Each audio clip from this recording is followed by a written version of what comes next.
সম্মানিত হাজিরিন, আজকে পবিত্র শাওয়াল মাসের প্রথমতম জুমার দিন। গত রমাদানে আমরা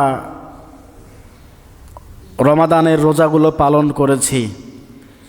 রমাদান মাস মূলত কিসের মাস বলেছিলাম? ট্রেনিংয়ের মাস। কিসের মাস? ট্রেনিংয়ের মাস। যে মাস থেকে আমরা শিক্ষা নিয়ে, যে মাস থেকে আমরা শিখতে পেরে এই বাকি মাসগুলো আমরা অতিক্রম করব। রমাদান মাস আমাকে এই শিক্ষাটাই দিচ্ছে, আমাদের সকলকেই এই মেসেজটা দেয় যে একটি মাস আমরা সিয়াম সাধনা করলাম, আর আল্লাহ পাক বলেছেন যে তোমাদেরকে রমাদান দিলাম মাত্রই আমাকে ভয় করার জন্য। কারণ আল্লাহ পাক রব্বুল আলামিন এটা ভালো করেই জানে যে বান্দার মনের ভিতরে আমি রবের ভয় নেই, সে বান্দার দ্বারায় সবগুলো পাপ কাজ সম্ভব, ঠিক কি না? আর যার ভিতরে আমার রবের ভয় আছে, আল্লাহ পাকের ভয় আছে, সে কখনোই কোনো খারাপ কাজে লিপ্ত হতে পারে না, অন্যায় করতে পারে না, কখনোই পাপ কাজ করতে পারে না। কারণ পাপ কাজ করতে গেলেই, অন্যকে ফাঁকি দিতে গেলেও আমার রবের কথা মনে হবে, বলবে কেউ না দেখুক, আল্লাহ তো সব দেখছে, ঠিক কি না?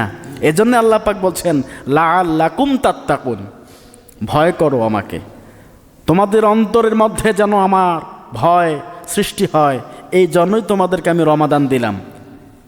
এর থেকে বড় ব্যাখ্যা আল্লাহ পাক আর কী দেবে আমাদেরকে?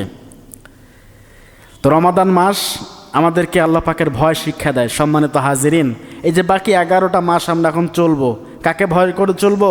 আল্লাহকে ভয় করে চলবো। রমাদান মাস অনেকের কাছে বেশি হয়ে গিয়েছে যে কখন রমাদানটা শেষ হয়ে যায়, কতদিনে শেষ হয়ে যায়, তারপর না হয় বাকি কাজগুলো শুরু করব। আবার অনেকের কাছে কষ্ট লেগেছে, আহা রমাদানটা চলে গেল, আর মনে হয় পাবো না, এরকম লাগে না? কষ্ট হয়। আল্লাহ পাক বলছেন লাআল্লাকুম তাত্তাকুন, ভয় করো আমাকে, ভয় করার জন্যই তোমাদেরকে রমাদান দিলাম।